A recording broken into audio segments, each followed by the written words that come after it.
তারা হয়তো এই হাদিস জানে না, আল্লাহ পাক ওদের কানের মধ্যে আমার এই হাদিসটা যেন পৌঁছে দেন, আমিন। নবী সাল্লাল্লাহু আলাইহি ওয়াসাল্লাম বলেছেন, আমি মেরাজের রাতে যখন গিয়েছি তখন এক শ্রেণীর মানুষকে দেখেছি, ওদেরকে শাস্তি দেয়া হচ্ছে। কি শাস্তি? জাহান্নামীদের রক্ত এবং পুঁজ ওদেরকে খেতে দেয়া হচ্ছে।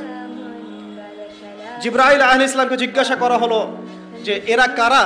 তিনি বললেন, এরা আপনার উম্মতের সেই সব ব্যক্তি যারা মাদকদ্রব্য সেবন করত। আল্লাহ রাব্বুল আলামিন তার হাবিবের মাধ্যমে জানিয়েছেন, যখন কোনো মুসলিম মাদক সেবন করে বা কোনো ব্যক্তি মাদক সেবন করে তখন 40 দিন তার নামাজ কবুল হয় না। এরপর যদি সে তওবা করে তাহলে আল্লাহ পাক তার তওবা কবুল করবেন ইনশাআল্লাহ। যদি সে আবারও মাদক খায় তওবা করার পর, আবার 40 দিন তার নামাজ কবুল হবে না। যদি সে আবার তওবা করে আল্লাহ পাক আবার তাকে মাফ করে দিবেন। যদি সে আবারও মাদক খায় আবার 40 দিন তার নামাজ কবুল হবে না। তারপর যদি আবার তওবা করে আবার আল্লাহ তাকে মাফ করে দিবেন।